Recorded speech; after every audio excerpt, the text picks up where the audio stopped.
Buenas noches. La sorpresa no es solamente para usted, sino incluso es para nosotros. Sin mucha laraca y como un ciudadano común, a pesar de la investidura que tiene, el contador Jorge Milton Capitanich va a estar con nosotros y vamos a tener un mano a mano, por lo cual no hicimos la apertura ni nada, porque hoy no me toca hablar a mí, hoy le toca hablar a él. Gobernador, buenas noches, ¿cómo está? ¿Qué tal? ¿Cómo te va? Un gran gusto saludarte y la verdad que es un gran gusto para mí poder comunicarme con toda tu audiencia. Bueno, Capitanich, ¿qué le deja este año y 4 meses que estuvo en la jefatura de gabinete? Bueno, una gran experiencia y la posibilidad de haber trabajado muy bien con una líder política que es indiscutible como la doctora Cristina Fernández de Kirchner. Si antes expresaba cierta admiración por logros de gestión y por su capacidad de conducción, la multipliqué a la enésima potencia, porque creo que es una mujer que tiene esa conjugación de coraje, de esfuerzo, dedicación, de voluntad de trabajo y una convicción inclaudicable. Para mí fue una muy buena experiencia desde el punto de vista personal. Creo haber servido a mi pueblo y a mi patria con el máximo nivel de esfuerzo y sacrificio. Puse lo mejor de mí y la verdad es que creo que también ha servido para la provincia del Chaco y obviamente me llevo los mejores recuerdos de jornadas interminables de trabajo con mucha vocación y con la perspectiva de haber contribuido en una etapa ciertamente compleja. Creo que la presidenta lo dijo en oportunidad de mi despedida y también me lo dijo personalmente. Para mí es uno de los más profundos recuerdos que yo voy a llevar siempre en mi corazón y durante mi vida. Le hizo un homenaje, un espaldarazo enorme. No, y aparte fue muy bueno en lo personal también, con un gran y cálido afecto y un abrazo que yo nunca me voy a olvidar por sus palabras y por la profundidad de la misma. Capitanich, digamos, hablando de la doctora Cristina Fernández de Kirchner, se está dando a conocer, incluso lo que me extrañó es que el grupo Clarín y los beneficiados del grupo Clarín, los otros medios, están promocionando que la presidenta tiene un poco más de 45% y camino a superar el 50% de imagen positiva. ¿Eso la obliga a ella a ponerse en otro escenario? La verdad es que yo creo que ningún resultado de una encuesta va a obligar a la presidenta a tomar una decisión que ella no tenga en su íntima y profunda convicción.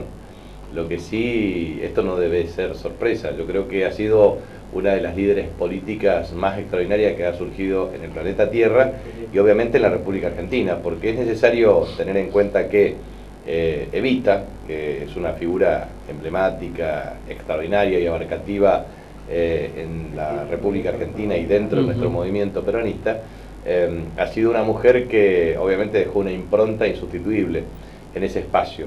Pero sí creo también que la Presidenta de la Nación es la primera presidenta elegida por el voto popular como mujer, reelegida con el 54% de los votos y es la mujer peronista con más votos después de Perón. Entonces no es menor que su investidura se acrecienta con el transcurso del tiempo. Yo creo que va a tener una popularidad creciente y mayoritaria con una amplia consolidación seguramente en este segundo semestre, a medida que pase el tiempo, porque creo que muchas veces el fragor de la lucha política generan posiciones irreductibles, pero creo que ella ha tenido decisiones estratégicas, y yo voy a citar algunas. Primero, una decisión estratégica que fue propiciar la sanción de la ley 26.522 de medios de comunicación audiovisual. de servicios de medios de comunicación audiovisual. Primero, dándole modernización, segundo, pluralidad de voces, y tercero, porque ese es el gran debate en el mundo de hoy. Democracia versus corporaciones, las corporaciones que efectivamente se reciclan entre lo judicial y lo mediático como una pantalla para incidir claramente en el perfil de los gobiernos. Y ella ha mantenido autonomía e independencia. Primera definición concreta. Segunda, ella reformó la Carta Orgánica del Banco Central. Eso es muy importante porque antes el objetivo del Banco Central era estabilidad monetaria e independencia para subordinar los intereses de los bancos y de los banqueros y de los intereses financieros al país. Ella cambió esa matriz y promueve estabilidad cambiaria, monetaria, estímulos a la producción y al empleo, con lo cual esa matriz del Banco Central cambia a los efectos de poner las herramientas del sistema financiero para promover la actividad productiva y potenciar el consumo que mejore el ingreso disponible de las familias.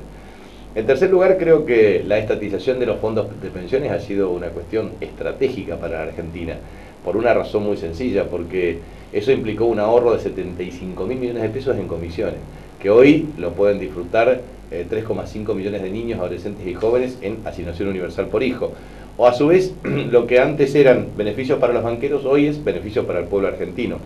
Y a su vez, administraba el Fondo de Garantía de Sustentabilidad 88.000 millones de pesos en el 2009, momento en que se estatiza, y hoy tiene más de 500.000 millones de pesos, o una cifra cercana a los 500.000 millones de pesos.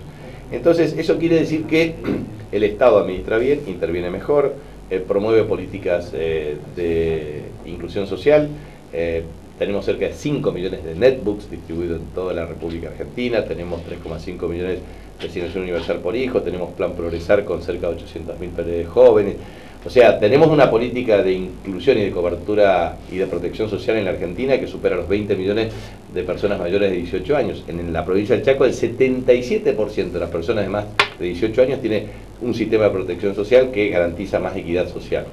Por lo tanto, repitiendo, ley de medios, reforma de la Carta Orgánica del Banco Central, estatización de AFJP y a su vez también estatización de YPF, porque no cabe la menor duda que la soberanía de los países se va a debatir en el futuro vinculado a la soberanía energética, para lo cual era necesario recuperar la capacidad de producción de gas y petróleo convencional y no convencional para no depender de la importación de energía. Entonces, si uno eso lo traduce en palabras muy concretas, luchó por la soberanía energética con YPF, luchó por la soberanía financiera con el Banco Central y las AFJP, y luchó precisamente por el tema de una soberanía comunicacional para devolver el poder verdaderamente al pueblo. Entonces, creo que cuando una persona es capaz de liderar y tomar decisiones estratégicas que sean vitales en función de sus propias convicciones, creo que marca una impronta decidida en la historia del país. Maduro en la cumbre en Panamá, no sé si en chiste o también con esa pulseada que está teniendo con Estados Unidos, pero encabezando un poco así precisamente ese antiimperialismo, dijo por la presidenta Cristina: guarda que viene Juana Zurduy ahí, ¿eh? ¿Qué le significa eso? Bueno, Juana Zurduy representa claramente el patriotismo latinoamericano de pura cepa, una mujer luchadora que en definitiva es una figura emblemática de la revolución latinoamericana. Yo creo que ella tiene una impronta muy especial desde el punto de vista de la convicción. La verdad que yo nunca he admirado mucho el coraje y la valentía, porque una vez... Después de las operaciones que le hicieron de la cabeza, sí, pero aparte... que una mujer continúe con esto, me parece que... Pero es algo...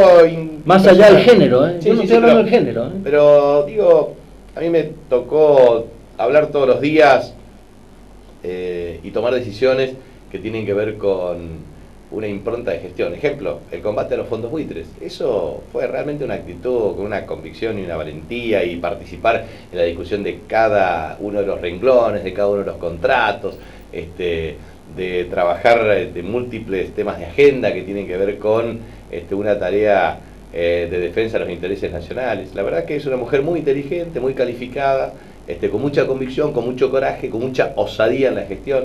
Y la verdad es que los argentinos seguramente la vamos a extrañar mucho, porque es una persona que ha marcado una época, y seguramente, como todos los líderes que marcan una época, tendrá un recuerdo imborrable del pueblo argentino, sobre todo de aquellos que fueron estrictamente beneficiados con sus políticas y de aquellos que seguramente la han combatido por razones ideológicas, porque tampoco la borrarán de su memoria. Gobernador, yo quiero que usted, al haber estado en la jefatura de gabinete, va a poder clarificar, porque eso también me parece que a veces los provincianos la escuchamos de oído nomás, a todas las decisiones que se toman en materia, digamos, del centralismo porteño.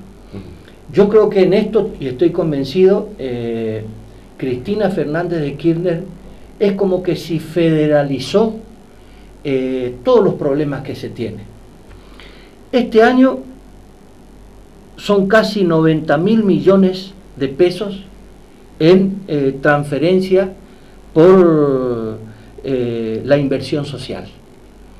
Son más o menos 8 millones de personas las que van a tener esos beneficios, empezando por la asignación universal por hijo, pensiones, en fin, todo ese tipo de cosas. Pero mucho más, yo estoy hablando de eso nomás, yo me quiero referir a eso. Te doy todos los números porque los tengo. Yo me quiero referir a eso nomás. Entonces la pregunta, yo le hice el otro día a un sobrino, ¿qué vas a votar vos?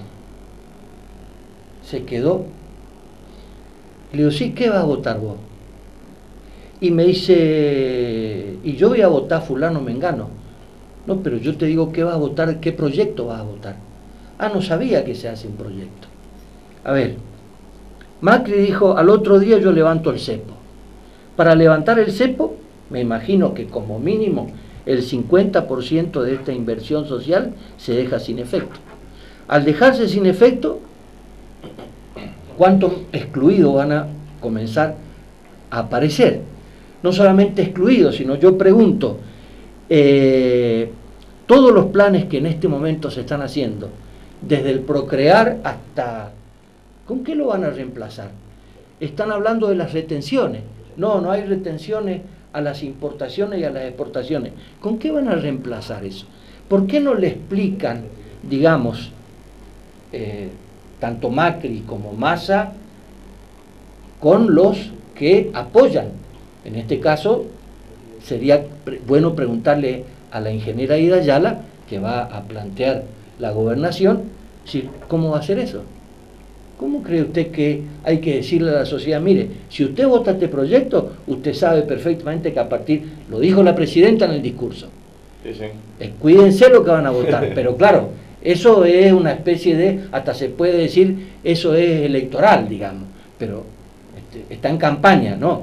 Díganme bien en esto, ¿se van a permitir debates, digamos, los gobernadores, los intendentes, por ley, no porque alguien organice, para que el pueblo sepa, porque el pueblo sabe lo que vota?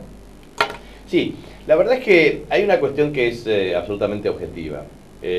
Primero, quien parte de premisas falsas llega a conclusiones falsas. El caso típico es el cepo cambiario, que es una premisa falsa. El 27 de enero del año 2014 nosotros liberamos la capacidad de adquirir de dólar tenencia para el pueblo argentino, pero sobre la base de parámetros objetivos dispuestos por la Administración Federal de Ingresos Públicos. O sea, si uno no tiene ingreso declarado, obviamente no puede tener capacidad de adquirir dólar tenencia, pero en realidad no hay ningún cepo cambiario, simplemente un proceso de verificación desde el punto de vista de una transacción en moneda extranjera, identificando perfectamente su estructura de ingresos. Segundo, efectivamente el tema de remisión de utilidades a las empresas está directamente vinculada a la administración de divisas, que son recursos estratégicos del Estado. Por lo tanto, el problema del cepo cambiario que se pretende instalar desde la oposición, en realidad no es un problema de funcionamiento de la economía del país. Yo le puedo asegurar lo siguiente. Nosotros teníamos en el año 2013 cerca de 10.000 millones de dólares de importación de energía. Por efecto de disminución de cantidad, sustitución por importación, por producción local, y a su vez por reducción del precio internacional, bajamos a 5.700 millones de dólares las importaciones el año 2014, respecto al año 2013, que era prácticamente de 10.000. Argentina produce petróleo pesado el crudo, denominado Escalante, y lo exporta. Y toma un petróleo crudo liviano que lo tiene que importar, que es el medanito. A su vez, nosotros tenemos, con la estatización de YPF en el año 2012, hemos recuperado la producción de petróleo que estaba en declino, pero si bien aumentó sustancialmente YPF, recién el punto de inflexión de una línea declinante en 10 años entre las empresas privadas más YPF, con YPF empezó a levantar. Por lo tanto, nosotros, al levantar la producción de petróleo y gas, lo que hicimos es abastecer con producción local la demanda y a su vez reducir el volumen total de importaciones y mejorar el saldo de balanza comercial entre exportaciones e importaciones de energía. Eso se estima que por la inversión promovida por YPF, nosotros consideramos que vamos a estar en un equilibrio para el año 2019. O sea, cada vez menores importaciones, el flujo total de exportaciones va a generar una tendencia al equilibrio para el año 2019. Eso absolutamente te libera dólares, pero también te libera dólares el flujo de servicio de capital e intereses de deuda por año. Nosotros este año tenemos un nivel de demanda en dólares de casi 12.000 millones de dólares. Pero el año 2016 son 8.000, pero después del año 2017 son 2.500 millones de dólares por año. Entonces, la deuda externa en moneda extranjera, en manos privadas, era el 75% del Producto Interno Bruto, pasó a 8% y ahora con la consolidación puede estar en 10-11%, con holdouts y otras cuestiones que se le pueda poner adentro, digamos.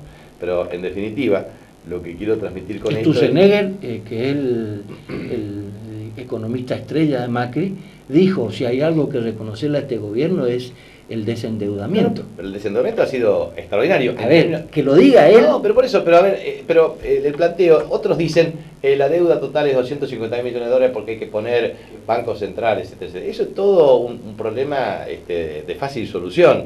Tanto la emisión de deuda en pesos con el Banco de la Nación, con el Banco Central, con el Fondo de Garantía de Sustentabilidad, que obviamente se va consumiendo sobre la base del flujo financiero de ingresos, aportes y contribuciones.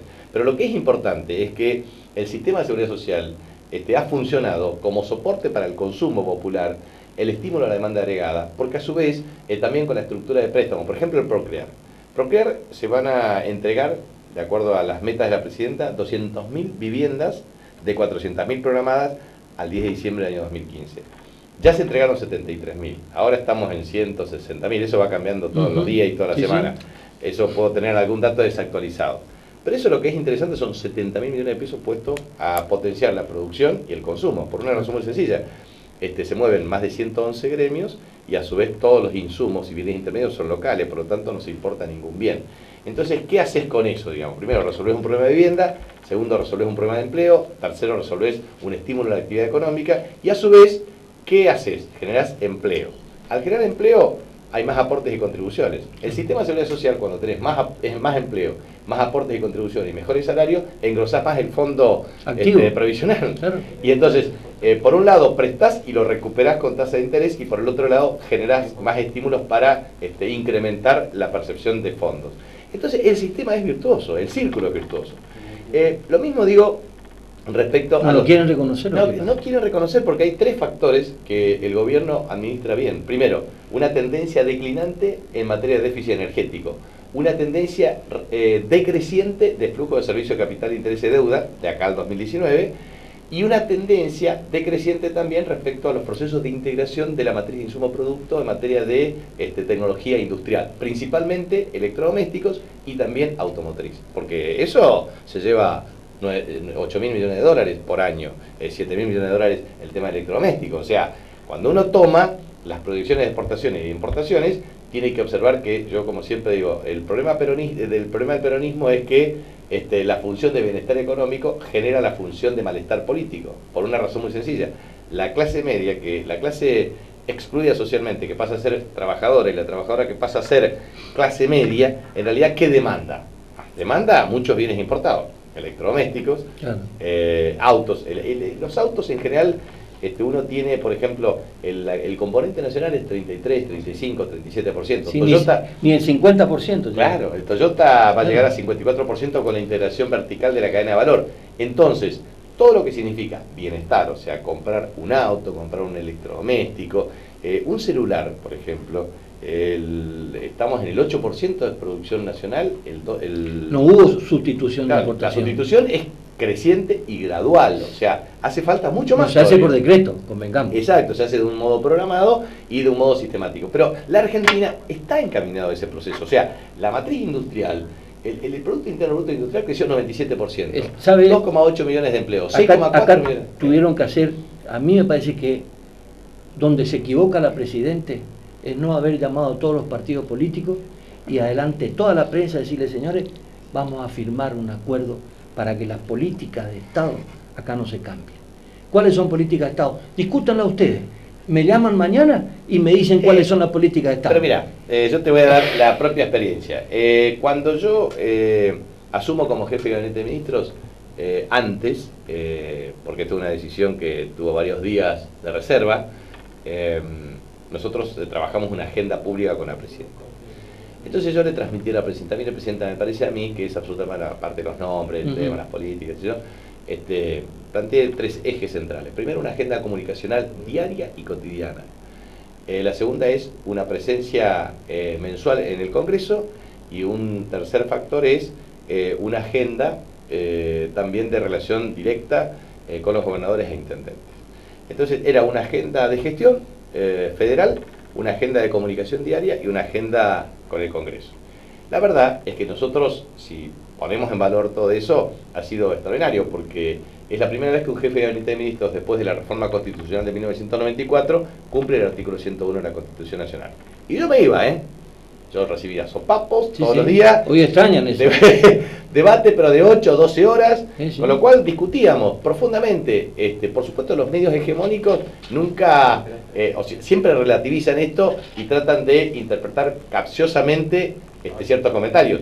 Pero en el caso de la comunicación diaria, la verdad es que uno, ¿qué puede esperar de los medios opositores? Bueno, que pero en eso tiene razón Aníbal Fernández. Él es menos calentón que usted, Usted se calentaba con la prensa. No, está bien, pero digo, el tema central es, hay cosas que también es necesario decirla con mucho énfasis y con mucha convicción.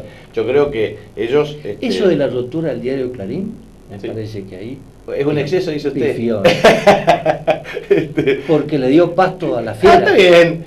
Se agotó en 5 días, pero le dio pasto a la fiera. Está bien, pero bueno, pero también es cierto que ellos gozan de la impunidad. Si usted sabe eso. No, está bien, pero gozan de la acá impunidad de escribir. Acá no. se puede decir que hay 2 proyectos, el de Clarín. No, sí, eso está claro.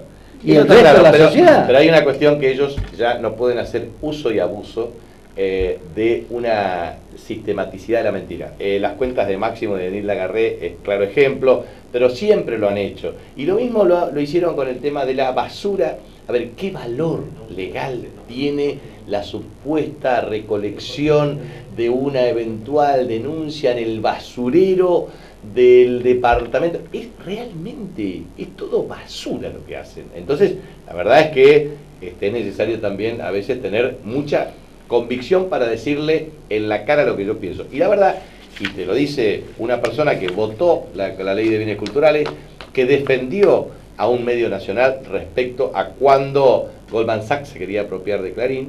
Por lo tanto, si hay alguien que lo haya defendido para que no lo tomen desde afuera, fui yo.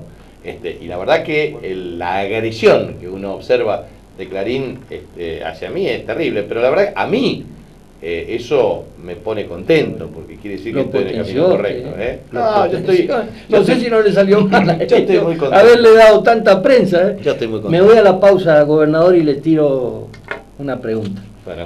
5 medidas que va a hacer usted a partir de que el 11 de diciembre, si el pueblo lo consagra intendente, usted comience su nuevo escenario. Director, rapidito la pausa.